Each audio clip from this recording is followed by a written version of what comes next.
to this special edition of the Joy Reid Show. Big ups to everyone that's watching on YouTube and Substack or listening wherever you get your podcasts. We appreciate you. Now, before we go any further, be sure to hit like and subscribe. Don't be a lurker. We want you to be a part of the Team TJRS family. And we've got a special bonus for our subscribers at the end of the episode, so stay tuned for that. Now, in these times, we all definitely need to laugh. And comedians are out here leading the fight to tell the truth with a smile and a punchline. From South Park, which is thoroughly cooking the regime weekly, to Kimmel and Colbert and Jon Stewart and more. We're often seeing more bravery in the face of autocracy from comedians than from some mainstream journalists. And Roy Wood Jr. has been about that life for more than a minute. If there's one person that could use a scandal, it's Ron DeSantis. That boy is just running around just passing every controversial law he can think of, thinking that's gonna activate voters. That's not how you activate voters in this country, Ron. Everybody know how you do politics. This is America. We don't pass laws. You make a promise to voters, and then you don't do it. That's what the great leaders in this room understand. You know how to make things not happen. Recently, the Joy Reid Show sat down with Roy in the basement to talk about the men who have influenced him and his comedy, which he unpacks in his new book, The Man of Many Fathers, Life Lessons Disguised as a Memoir. Take a look. And Roy Wood Jr. joins me now. Hey, Roy, welcome to the basement. How much of this whole basement have you shown people online? Because this is nice. It is nice. This is nice. This is one of them studios that I'll walk into and I'll be like, I'm not working hard enough. Like, that's what I feel. Like, and I mean that as a compliment. Yeah. It's an indictment on my own laziness. I'm like, man, got the 3 cameras, and got lights, got a spouse that help you. I need all of that. Listen, it ain't a bad gig. I need a woman that know audio video. That's what you do. And look, my work commute is perfect. I go down 2 flights of stairs and I'm at work. See, that's nice. It's perfect. Yeah, that's nice. Thank you for having me. Of course, seriously, this is nice. Got the good tables and this that furniture. You don't know what store that's at. That's where you be shopping now. You be shopping at we don't even know what that store is. But you know, we had the interior designer. You know. Okay. We try to be upscale with it a little bit. I tried the interior designer. They don't be going there. I need you to go to Crate and Barrel and Rooms to Go. You need to go to Home Goods. You will be surprised what you can get at Home Goods. I had an interior designer. He's like, well, I found this Italian piece. I'm like, you can unfind it. Listen, we had somebody one time propose to us that they would get us an $8,000 fridge for an apartment that we were remodeling. And I was like, you know what? No, it's going to have food in it that at some point is going to be like a meal that you put in 2 days when you forgot it was in there. And it's going off. Why would I put that in an $8,000 fridge? I'm sure it's a smart fridge, but what does it do for $8,000? Is it made of marble? Is it? I never found out because I wasn't getting that fridge. Okay, you know how much stuff I can buy with $8,000? You kidding me? Yes, Lord. It's a recession. Yes, Lord. It's a Trump recession. You got to get that $500 Samsung with the touchscreen. Listen, right now, Home Goods. That's where you need to shop. Well, let's talk about this because we are in this very, very strange time. I want to talk about this book, the book here. Here it is, The Man of Many Fathers. We're going to get to this book. But how are you in this moment? And you are doing comedy in this moment. I'm good. I think that we are in a world of weaponized opinions a little bit, where it's like, I'm going to use what you say to uphold something I believe. Whether or not you completely meant it that way, right? I'm going to use it in a way. I was on another podcast and I'd made mention of, I don't even remember the specifics, but basically the family that owned my family, I know who their descendants are. And I found them. Just regular Google searching, like nothing like crazy. And Zillowed their house just to see at this how they doing, who winning. That's all. Not how they doing, who winning. There we go. That's it's a what I valid did. question. And you'd have thought that I was in the bushes with binoculars stalking white people. the way that clip was presented, and it's like when you watch a full context of something, you understand the comedic tone of it. But when you chop something out, you're removing all of the sarcasm. But by removing the sarcasm, you get to forge your agenda. Yeah. I mean, the thing about the right is that they are mean, but they're also incredibly hypersensitive. They can't take a joke. Trump or any of them can. And they also have no sort of self-reflective ability, because you know what I want to know when you did that Google search, how are they living? Because, you know, they had a 400-year head start on you. Are they living real well? They better be rich. A lot of white folks didn't own a gang of slaves. They only had a handful. So I guess they couldn't get the full, you didn't have a plantation's worth. Each slave was worth in today's dollars about $100,000 to $150,000. So if you owned even one, you were doing pretty well. Yeah, they fumbled. You know, that whole thing, though, I think something interesting to me, and to a degree, the left does it in a way as well, is that I'm going to take what you said and make it, not necessarily make it fit, but I'm going to ignore the nuances that were around, that preceded and before and after that clip, whatever nuance was in there, I don't have time for that. And I think that's, to me, one of the biggest gripes I have about a lot of digital media now, is that it's not journalistic, it's not investigative. They don't ask the extra question before going to air with the conversation that they're trying to, engage in. And so I think that part of it, that's unfortunate. But that's the media landscape we're in now. You talk long enough, somebody gonna take something. I learned that at the correspondence dinner. When I did the correspondence dinner and I came off stage, and the left was like, oh, hey, rib Joe Biden a little bit about the documents and Chinese spy balloons. And then Fox News, same night, different website, Roy Wood Jr. eviscerates Don Lemon and CNN and Tucker Carlson. I'm like, did I though? Yeah. I had a Vanderpump Rules joke, and E! Online had a clip from the correspondence dinner. They all lived in their own reality. Lisa Vanderpump was mentioned in the Roy Wood Jr. monologue. So it's like everybody's looking for, you serve up a conversation and everybody's sifting through your transcript to say, okay, I'll take that. And, ooh, that'll fit mine. I'll get some hits from that. Yeah. It is not like the days when everyone experienced Richard Pryor together in the same way, and they're just hearing what they're hearing. Now everybody's choosing their own adventure. They're taking the little piece of what you said that fits their agenda and using it for their purposes. In the old days, journalism was somebody would call you and go, yo, man, you said something kind of wild over there with that person. Would you mind coming and sitting down with me? And we can rap about that and get into the weeds on it. Yeah. Now it's just, hey, y'all, look at this clip. Right, that's it. That's it. One of the things I learned from your book, Man of Many Fathers, which was excellent, by the way, Jason and I both enjoyed it. We listened to the audio book because we need to hear you read the book. I'm like, it's even better. And also you were reading it on 1.5. So actually you sounded a little bit like a cartoon, which made it even better. And some of the characters in the book, when you're doing their voices, it was high-pitched and fun, so we don't get into that. But one of the things I found out from this book that I didn't know, even though I know you, I didn't know that your father was a journalist. Yeah. So it's the Man of Many Fathers. He is one of the fathers and the father figures you talk about. But being the son of a journalist, has that made you a different kind of comedian? Because you're very topical and in some ways political as a comedian. Is that because of having that influence? Yeah, I mean, not just a journalist. You know, my father covered civil rights.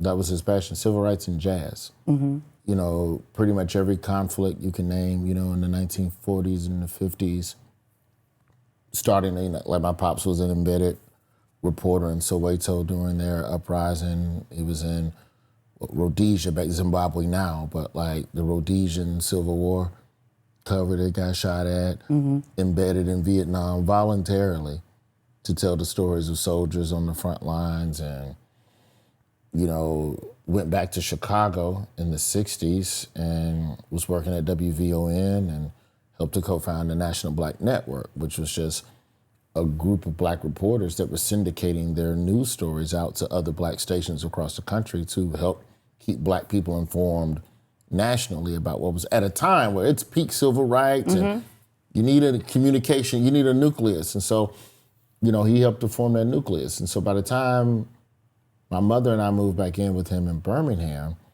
he was a news director at the black station, and Birmingham is a town that's 70% 75% black.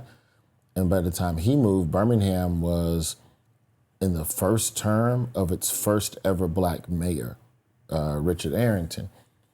So in those early to mid 80s, Birmingham was on the crux of something. So when we moved back in with my pops, Joy, I would be with my dad sometimes, and come with me, I'm going to interview somebody. And it'd just be Jesse Jackson. Jesse Jackson on the Democratic primary run. Backstage talking to Jesse Jackson. Mr. Farrakhan's in town. All right, I'm with my pops. He was going I used to drive him when I was a teenager. I got my learner's permit. My pops had a call-in show that he would do at Alabama State. I would drive an hour to Montgomery every Saturday morning and sit in the studio and play my Game Boy, listening to my pops take calls from people just about whatever community issue, whatever thing. So I became very aware of just what black people are up against at an early age. Now, I didn't necessarily have to deal with a lot of that early on because Birmingham is where we lived on the, if you do it right in Birmingham at that time, you could just be around only black people. And it's not a normal thing. Your school's predominantly black, your church, there's a couple white folks here, but in terms of just what your experience was, every minute of your day is filled with blackness and black men and black women and people looking out for you. And then you go from that to FAMU, which is even blacker than Birmingham. I got to give a shout out to Ocean and River. It was two white boys my freshman year. They was on cross country. So like that, them was like the two white boys I remember seeing on campus at the time. But when I graduated from college and now you in the regular world, and then you start seeing and you're like, microaggression. Okay, I see what you're doing. Oh, I got passed over for the thing, and y'all, even though I worked hard, y'all. Yeah. All right. It kicks in. I see it. So, I had that foundation of just an awareness of self and what black people are up against and what the black experience is because of my pops. My mom was one of the first 9 people to integrate Delta State University. Got arrested a lot during that time for starting mess.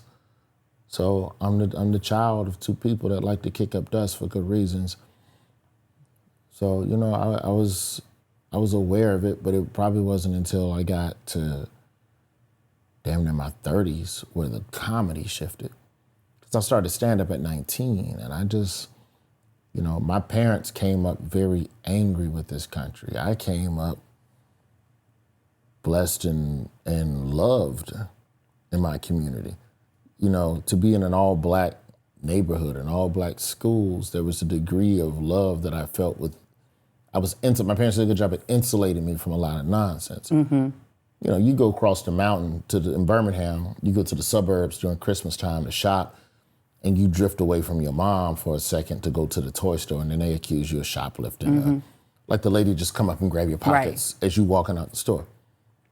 And you just go, oh, wow, okay, anyway, I'm gonna go kick with my mom. And then my mom will come back and cuss her out. And you know what I mean? Like that was the energy, like this idea of being scared to move through this world. Didn't have it. No. And let's talk about Joyce. I need to talk about Miss Joyce with her Doodoo Brown Cutlass Sierra. This book is called The Man of Many Fathers, but when I tell you, I'm obsessed with Joyce. And if you listen to the audiobook, you get Roy doing Joyce's voice, which is everything. So you need to get the book, and you need to get the audio book too. Boy. Could we talk about Joyce for a minute? I'm not buying no Voltron lion. We got to talk about this Voltron. I almost want to get you a black Voltron for Christmas. I bought it. Do you have it already? I bought it after I wrote that book and turned it in. I went. You had to go find it. I bought a collector's Etsy? edition. Okay, I was going to say, where'd you find it? One of the comic book nerd stores. That thing cost $700. I bet it did. So this is, I got to tell y'all, this is the most Gen X book you will ever read. I felt like I was reading about my own life between playing and hanging out with your cousins, being out till the break of dawn, your mama being like, you are not eating this candy in this house, and you talk about you gonna run away. Yeah. How many of us said we were gonna run away? We all packed a bag and said, I'm gonna find a new house. Though. You said you literally were like, I'm moving out Because you wouldn't let me have candy to the Soror's house. Tell the story and talk about Joyce. I'm obsessed with her. My mom, okay, the book, the basic formula for the book is my dad died when I was 16. I did not get everything I needed to know, all of my value systems as a man from him. When I had my son, I reflected and had that self-discovery, looked at my journey and realized, my journey was filled with different men who And you write this as with a letter to your son. You Correct. Open it as a letter to your son. Because I want him, if I pass before he and I are old enough to sit back over some brown liquor and talk like two grown men, that there's something in there. Right. I didn't get to have brown liquor with my pops. So let me look at the men who I did. And the more I looked at how I became who I am, so much of it is rooted in my mother because we didn't move in with my pops until the 4th grade. And that's a weird thing because they were split up, but you moved back to Birmingham. You're a man of the South, you moved to Birmingham, and they're now living together, but they live separate lives, and he's got a whole other family. Yeah, so I'm my mom's only child. I'm the 9th of 11 kids. So by the time we got to Birmingham, my pops had 2 younger kids. I had 2 younger brothers live across town. So half the week, he's not even in the house. So essentially, it's just like me and my mom when we were living in Memphis before we went to Birmingham. And so I do believe that a great deal of what my mother did was a sacrifice in the cost-benefit analysis of, do I raise him alone without a father, and how does that affect him? Or do I raise him with a father, and how does that affect me? And I can't say that either path is the right or wrong path. I can only tell the story of what my mother chose and how it benefited me. You know, she and I have not talked about this book yet because... Do you know if she's read it? She's read it. Okay. She's read it. And she's proud of me. Don't get me wrong. My mom... It took her a while for her to be for the comedy thing. Like, that she wasn't initially seeming that was what she really wanted you to do. 4 years. Yeah. But you and she, what I loved about the book is throughout it, while you're introducing us to all these men who influenced you, and I want to come back to your father as well, and the really kind of poignant, sort of heartbreaking end of your relationship. But your mom is riding for you throughout the whole thing. And like you said, you're a team through this book. And so it's almost the two of you going through these experiences. And she's always like, she's at your left flank at all times. Everything comes right back to her. And so, you know, when you grow up with just your mom, if you grow up in a house alone with your mother, you all inherently become a sort of team because the adversity bonds you. So if we split in a pot pie together tonight, that's a very intimate experience to just sit and this is all we got to eat tonight, baby. Okay, all right, tomorrow, I think it's 2 hot dogs in there, some grapes, so get that. Oh, Aunt Calloway gave us $20. We eating good, we're going to McDonald's in the morning. We need to leave the house early. So these small moments of joy, you come to share those together. And so you get older and you see that your mother is putting herself through law school and grad school and getting doctorates, all while living in a very unideal emotional situation for the sake of you. So you want to make sure that your mother is straight because I can look back and really see all of the sacrifice. And, you know, there's never been anything that I've ever wanted to do that she didn't support. The issue with comedy that she had was because at the time I was on probation. I got caught. Let's talk about that, because one of the ways you tried to make sure that you alleviated your mother's financial suffering is to make your own money, but you kind of did it with some felonies. Talk about your life of crime. Talk about raking leaves first. You did. I did yard work. Yes, we all did it in Gen X. I had gainful employment. You did. And I was straight. The problem is that when you get to college, right, you can't read the law. Your cost of living doubles as a teenager. Yes. High school, you just need food, gas. You need you need like 2 pairs of shoes in high school. And that carries you for the whole school year. Yeah, you remember these in October? Yeah, it's April, but I still got them. Right. College, you need a new outfit every other week because you're trying to impress girls. You're going up against people who got more money than you. Facts. So I can't call back to the crib and go, hey, Mom, I'm dating myself. Hey, Mom, I want to get this Chaps, Polo Chap shirt. Can you send me $40? She ain't got it. I know she don't have it. So I'm not going to bug her and stress her because I've seen how money can add stress to the day-to-day. So yeah, if I'm working, I got a work study in the post office. Yeah, I'm gonna take this credit card and go buy some clothes and look good. Oh, that's illegal. Damn. So. And by the way, too, just to tease this story out a little bit, because you talk, I mean, and the reason it's so Gen X, that back in the day, there was really no protection for credit card numbers. If you go and swipe your card to get gas, this is how it happened. So like the first year of pay at the pump, the technology of paying at the pump, I think was 1995, maybe 94. In those days, when your credit card receipt came out of a gas pump, it was your full card number. There was no XXX. It was your full card number. And your name. Your full name as it appears on the card and the expiration date. That's right. Off of those three things alone, in 1996, you could wreak havoc. You could wreak havoc. And you did. Because you're just calling to order pizzas. So we would order pizzas. We would take a credit card receipt from a gas pump because people just leave them hanging in the gas pump. We would just drive around Tallahassee. Oh, there go one. Call Pizza Hut. Yes, my card number is 547-223. And then show up and get the pizza from the pizza man. Take the pizza, sell the pizza, $3 a slice. I'm selling Pizza Hut. You're an entrepreneur. I'm selling Pizza Hut in the dorm on a Monday night. Do you understand? That may as well be Ruth Chris. A black college dorm. For real. It's me or the calf. That's it. Come on. Come on. It's a no-brainer. It turned out to be a felony. Oh yeah, absolutely. A little bit.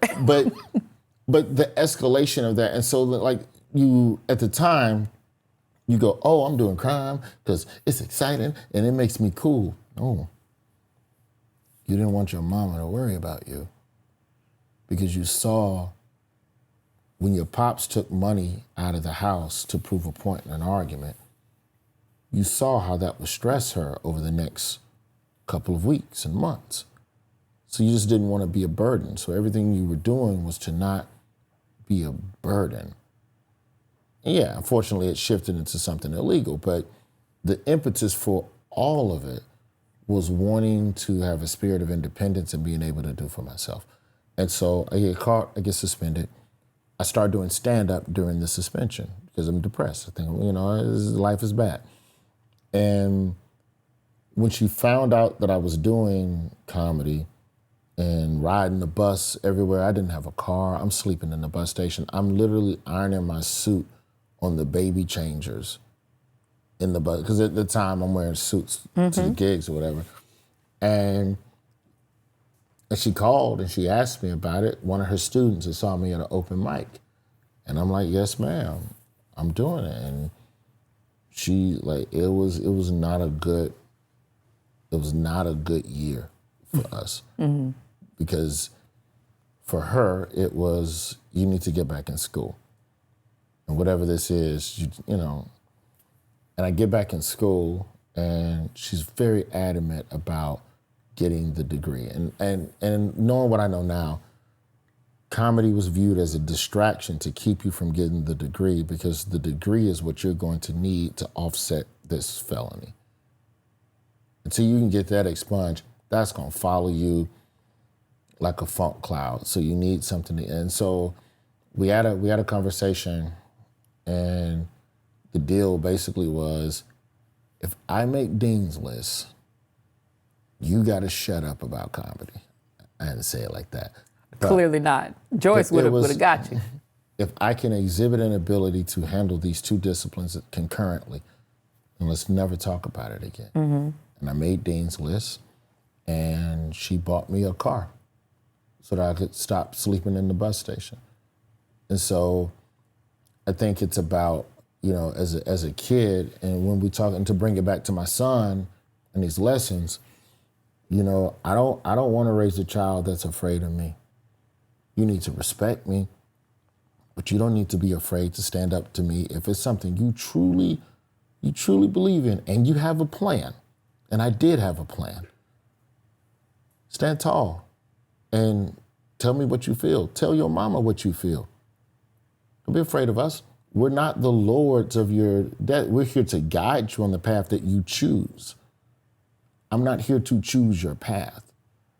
And so that was a very important thing for me to include in the book. And, you know, it's, yes, the comedy origin story. I mean, I really don't even talk much about my career. Like, there's things that happened during my career. It's your life and your, It's just people I met and jobs. And some of it is comedians, but the whole thing about standing up to my mother, we were more closer and more galvanized on the backside of it. My mom remains my biggest fan. And she was the first person to invest in me. That car literally changed the trajectory of my career because it changed everywhere I could go. All I had to do was maintain the payments. My mama went down to Mobile. So in high school, I wanted, don't laugh. First car I wanted in high school was a Dodge Neon. Don't get up. Don't get up. Oh, I'm sorry. It was the first model year. That was just my instinct. Let me explain. Yeah. Okay. It was the first model year of the Dodge Neon. It's the first time the Dodge Neon ever came out. And I'm from that era, early 90s, where folks had the little Geo trackers and the little cute Jeeps and all of that stuff. And folks had Altimas. You had the Box Maxima. So I was like, yeah, I'm gonna get a Neon and I'm gonna put a spoiler on it. I just want a spoiler. I want a spoiler. I want a spoiler. All she knew is I want a spoiler. The only car dealership in the state of Alabama that had a Ford Focus with a spoiler was in Mobile. And the way my mama credit was set up, they wasn't playing games over the phone. She had to pull up in person. My mama drove to Mobile and got that car. And that Ford Focus changed how far I could drive and how fast I could get back to campus. Now I get to change my classes. Because before that, my classes were set around the bus schedule so that I wouldn't miss. I'm taking 15 credit hours in 3 days so that I could hop the dog on Friday morning and come back Monday and go anywhere I want up and down the East Coast in between there. When my book came out, I mean, I could tell you so many instances of my mom just supporting me and just cheering me on. But when my book came out, my mom went to Barnes and Noble, and there's a picture of her holding like all 12 copies that were on the shelf in the store. She's smiling, and she bought them all. And I'm like, why would you do this? Other people want to buy They're good Christmas gifts. Yeah, I guess. Books are good gifts. I mean, when I used to do Last Comic Standing, so when I used to do Comic View, my mom would have viewing parties at her house. So like the day my episode would air, she would have like 20 people in a 2-bedroom apartment packed in that thing deep. Just watching, drinking and laughing. You know, Comic View used to come on twice. Right. So it would come on at 9 p.m. and then come back on at midnight. Yeah. They would watch the comeback. Watch them both. Yeah. And they would watch Comic View, then Video Soul, I think Caribbean Rhythms, maybe at 11. You have to watch Caribbean Rhythms, man. Yeah. And then I miss Rachel, I'm in the water. And then Comic View would come back on. So when I did Last Comic Standing, my mom, she got like, folks was like, we're coming back to the house, right, Joyce? And my mom was like, it's too many of y'all. And it's gone now, but there was the owner of a bar called Rogue Tavern, and he reached out to my mom and was like, we'd be happy to host a watch party. And every week that I was on Last Comic Standing, my mama had 200 people at a bar calling that number, voting for me. Makes you vote. Hey, y'all. So despite the deal to end the shutdown, thousands of federal workers have gone without pay for 2 pay cycles now. And that means families are still struggling to put food on the table. That's why the labor force is stepping up. They've been distributing grocery cards to help federal employees and their families buy the basics. Things like peanut butter and jelly, lunch for the kids, and dinners for the week. But demand is overwhelming. Over 1 million federal workers have been affected by the longest shutdown in U.S. history. And the labor force has had to pause new requests until more donations come in. So they still need your help. You can make a real difference today. A $10 gift helps buy essentials. $50 covers lunches for 2 kids for a week. And $250 fills a family's grocery cart. Go to thelaborforce.org/crooked to donate and help reopen the program for families who are still waiting. That's thelaborforce.org/crooked. Let's make sure no family goes hungry. But I got to ask you about this, because the part where you talk about Last Comic Standing, you talk about some of the comedians that you met along the way and some of your partners that you all were trying to to win, even with the Apollo, when Apollo used to have a yeah. separate comedy TKO, category, yeah. comedy TKO, and you and your boy went up there. There was a pimp in this story, and a hoe. Well, I shouldn't say a hoe. A lady of I prefer to call, it's not a pimp. I believe the appropriate word now is sex worker supervisor. Okay, thank you. That's fair. That's fair. That's fair. And the sex worker who was very supportive. Yeah, I don't even know if he was a pimp or a drug dealer or just the muscle and was the protection, but whatever it was two interesting people. He seemed intimidating. Very much so. It's Jersey. Yeah. It's Jersey. It's a seedy motel in Jersey. That you all didn't know exactly where you were going to be. You just booked the hotel because of the price, but you ended up kind of in Ho-Town a little bit. We got booked to do the Apollo, and we booked the hotel off the price. And this is you and your boy? Yeah, me and home. Shout out to Henry Coleman out of Memphis. He in LA now, very funny comedian. Henry's like, yeah, man, we going up to New York. We finna crush the Apollo. You find a room, and we'll split a room, and we're going to take over New York. And didn't he move out of his girlfraend's house and where to go? That's a different story. Whole nother story. But, yeah. Okay. So, yeah, Henry had told his baby mama. He didn't have nowhere to go back to. Yeah, Henry was like, yeah, I told my baby mama I'm moving out because I'm finna be a star. Let's get to New York. And I book a hotel room off price. The link didn't have no pictures of the hotel. Like normally when you book a hotel, there's at least a picture of the lobby. Yeah. No. Nights in Elizabeth, New Jersey. You can Google it now. It still looked the same. And we went there, and this whole parking lot, it's just open air. Any vice you want is for sale in this parking lot. And this is where we're staying for the next 4 days.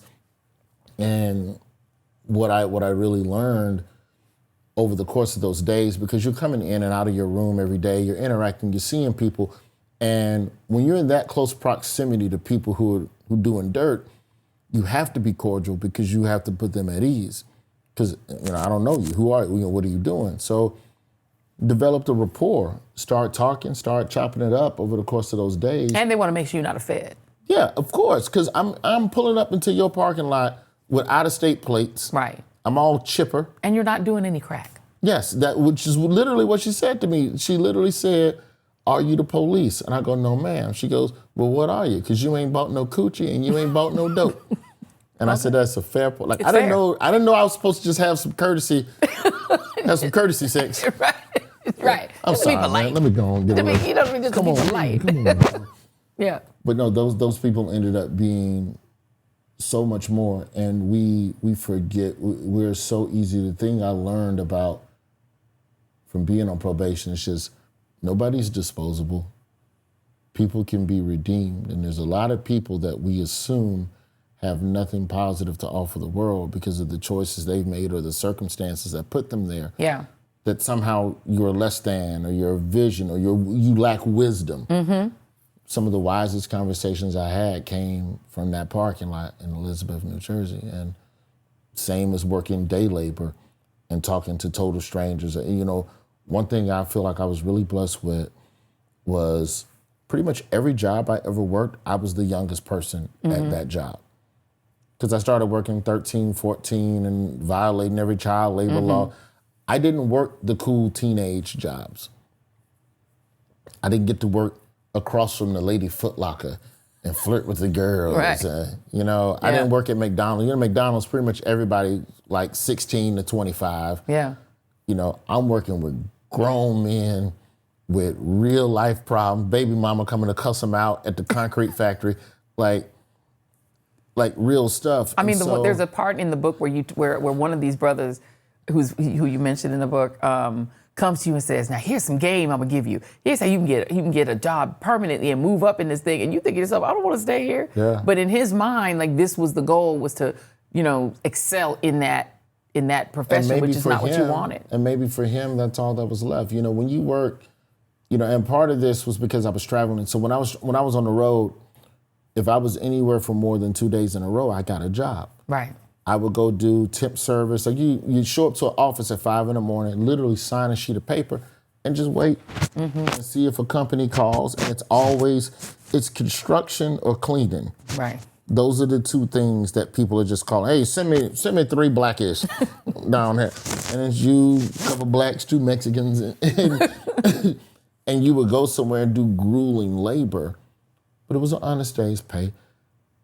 in those moments, that presented to me, oh, if I don't get it together, this is what this is going to be. And I'm not knocking anybody that's scraping spackle off of the foundation of the floor Amen. of a church to lay the carpet. Mm-hmm. It's just not what I wanted to do. And so in doing that, you start, okay, well, if I do this journalism, Stuart Scott, I like what Stuart Scott be doing. Maybe I could do what Stuart Scott doing. Okay, but then if I get funny, there's got to be a way to combine sports and comedy. Let me think about that. And then a dude comes over to you, and you're 21. Yeah. And a grown 50-year-old comes over to you. You're doing a good job packing these concrete into these bags. Mm-hmm. You keep it up, you're going to be a supervisor by 27. Mm-hmm. And then it's literally the coming to America, I'm on lettuce, tomorrow I'm on fries, and that's when the big bucks were. And I'm like, I got to get back in college. Yeah.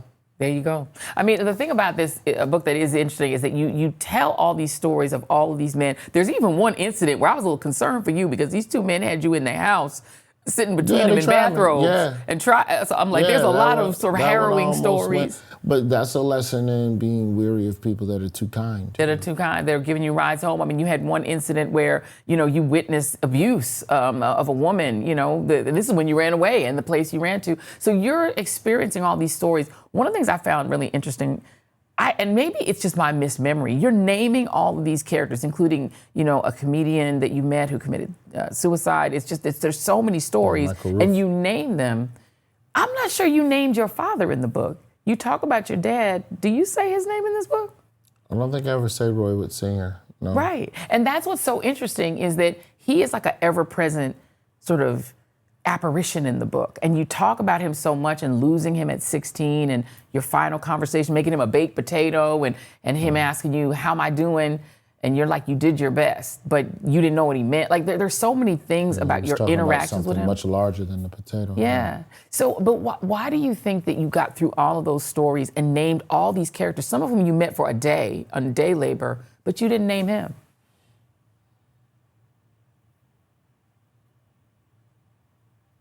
I don't know. Like if I'm thinking from a storytelling standpoint,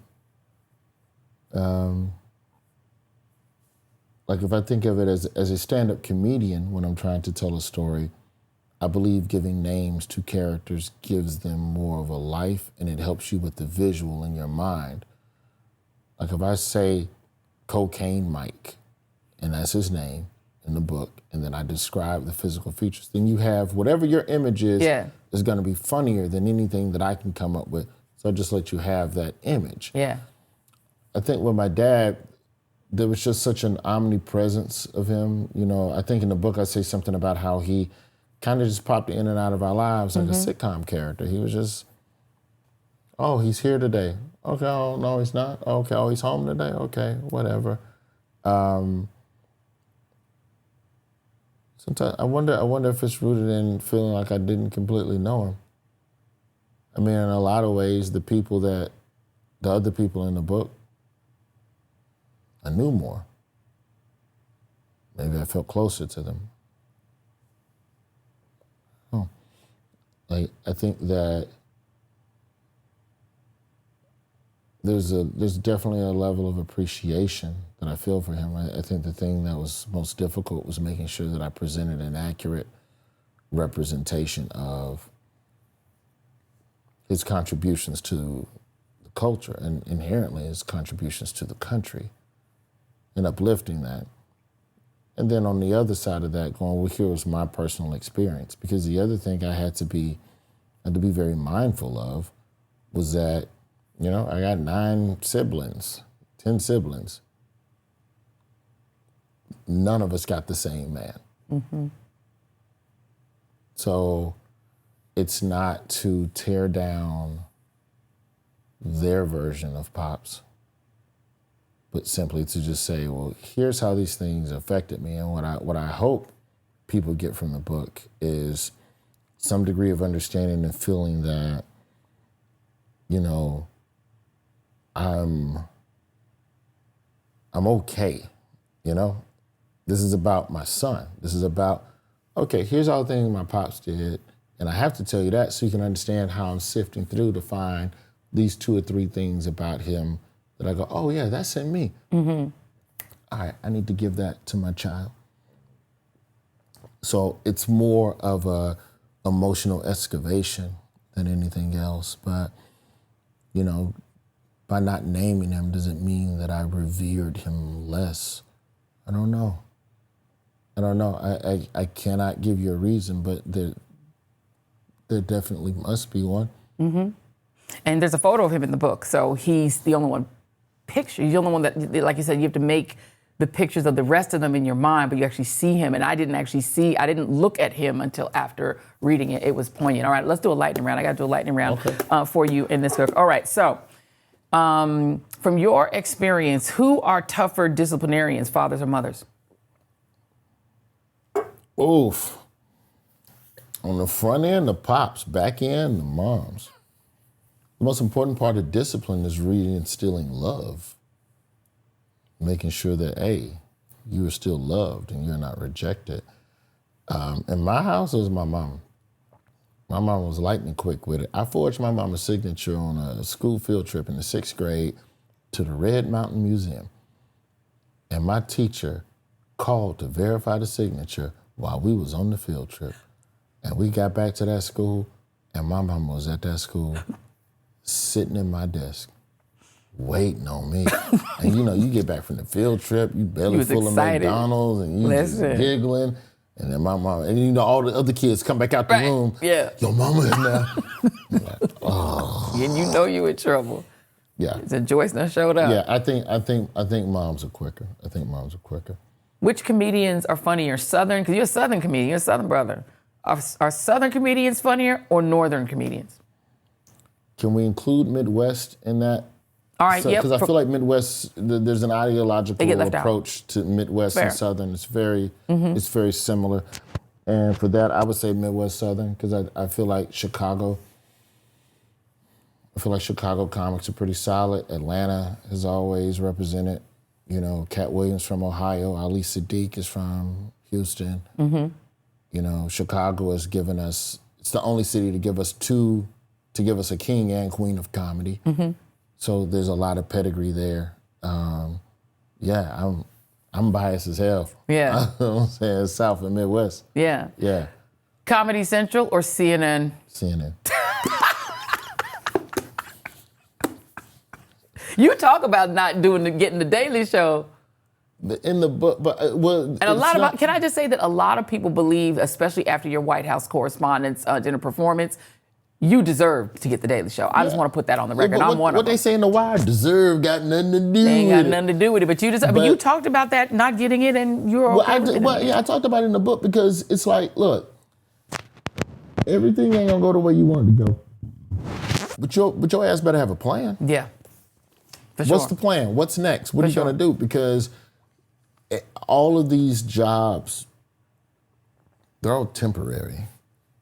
And as much as you think you deserve a storybook ending and a proper passing of the torch, you might not get it. Yeah. And so then if you don't get it, well then you have to start considering what you want to do next. And really, Trevor Noah is the one that kind of like started that whole process, because Trevor announced he was leaving. And then I'm thinking, all right, then, do we need to hold for that? Mm-mm. Okay. Because Trevor announced he was leaving, and then I spent the next year while we was doing guest hosts, I was like, well, man, what am I going to do? If they don't pick me, if the new hosts don't like me, the merger's coming, there might be a budget cut. Mm-hmm. Maybe I should jump before I'm pushed. And so in my head, there were just a million different ways of how I could be pushed. And I didn't like any of them. I just said, okay, well then I'm gonna jump. I'm gonna leave on faith and feel like I have enough of a skill set. I guest hosted the show, so we know I can do it without stumbling over a teleprompter. Correspondence dinner was solid. And around that same time, MLB Network was using me to host a lot more stuff, and that was cool. So, you know, that part of it was that part of it was just very clear to me. And I've been adrift before, so I'm not scared of not knowing what's next. I'm not scared of driving in fog. This entire career in entertainment is fog. It's just varying levels of visibility. Yeah. I graduated college. I end up at a radio station, did mornings while traveling. Everything was great. And one day fired. You're on the sitcom, everything's great. One day canceled. There you go. Stand-up or TV?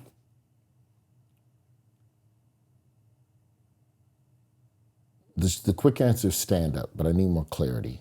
Is it, if I could do one for the rest Just of my life? one for the rest of your life? Stand-up. Stand-up, for sure. They can never take it from me. And if the streets love you and if people love you enough to leave their house, there's no greater compliment.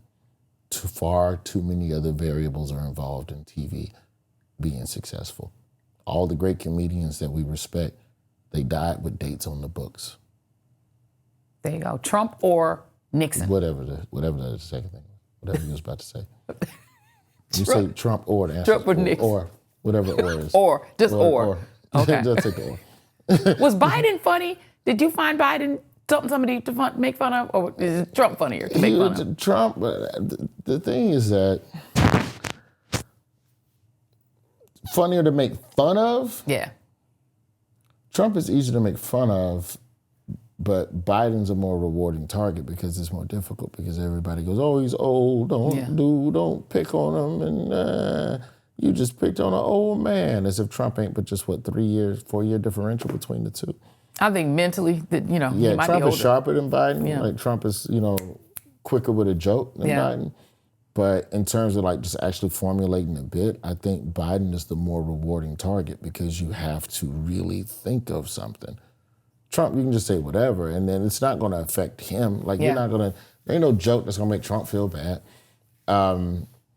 It's jokes that'll make him vindictive. Yeah. But in terms of you're like Correspondence Dinner, the first joke was Biden.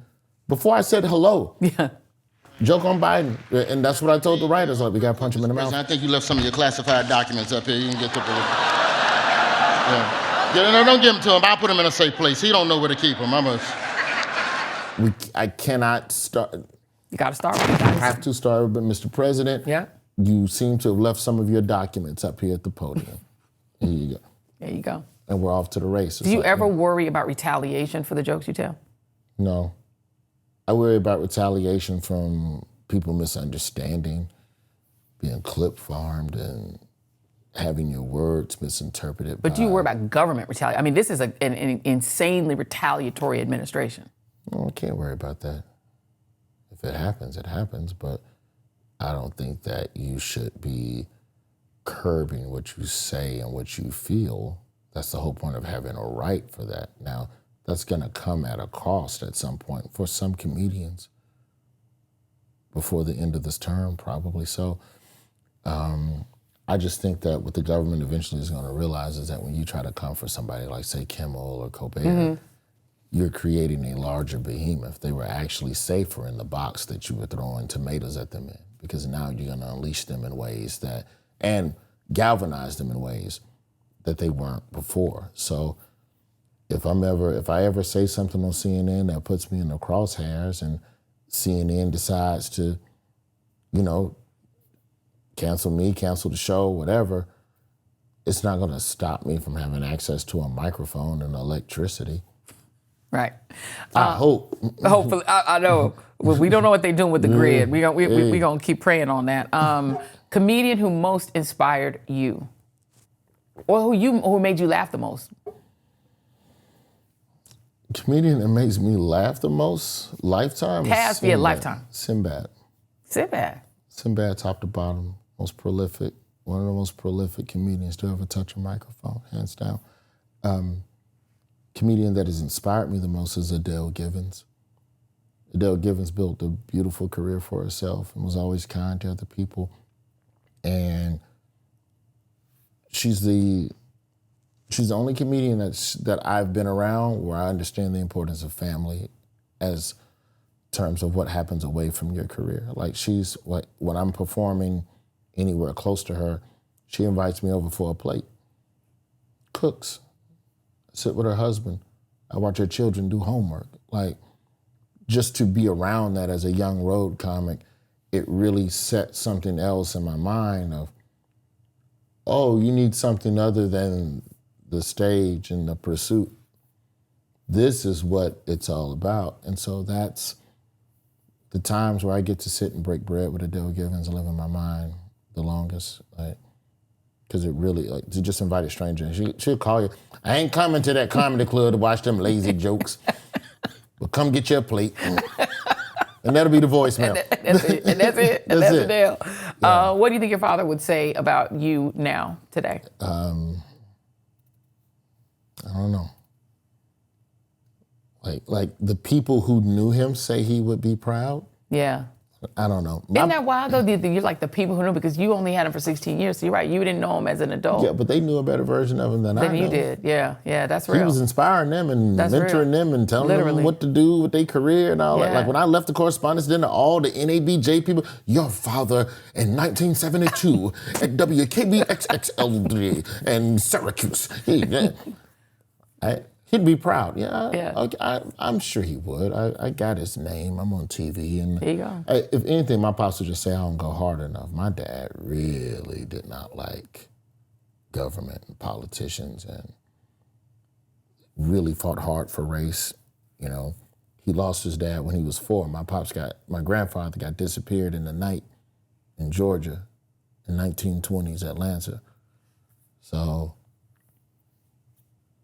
that's a whole different world, isn't it? So it's a whole different world. It could set the child off on a mission to try to dismantle the things that cost him his father. I think when I read the book, I got the sense that the older of us that were in Generation X, I think that is the reason that our parents kind of shielded our generation a little bit from it, because they were so close to it, but they tried to make sure that we didn't feel, and it also didn't do us a service, right? Because now we're confronting fascism in real time, and I'm not sure we were trained for it, but that's a whole nother conversation. I have 2 more questions. These are my favorite 2 questions I ask everybody that comes to the basement. Okay. Question number 1, and there is a right answer, greatest musical ever?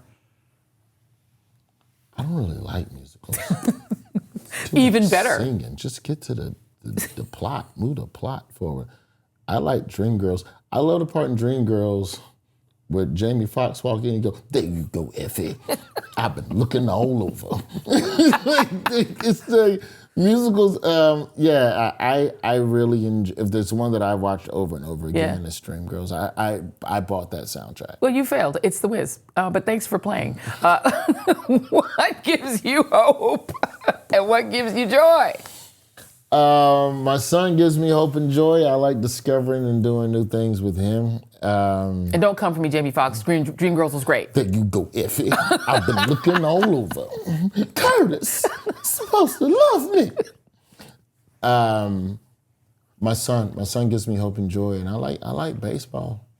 I've heard. I like watching baseball. I've heard. Like any level, like it don't matter. Like when I was on the road, I used to go watch like high school and middle school games, and then slowly realize as I got out of my 20s, and I had to acknowledge how I look physically now. I was like, oh yeah, I can't be. I'm the black dude in Wisconsin watching white people play baseball, and ain't no black kid on that field.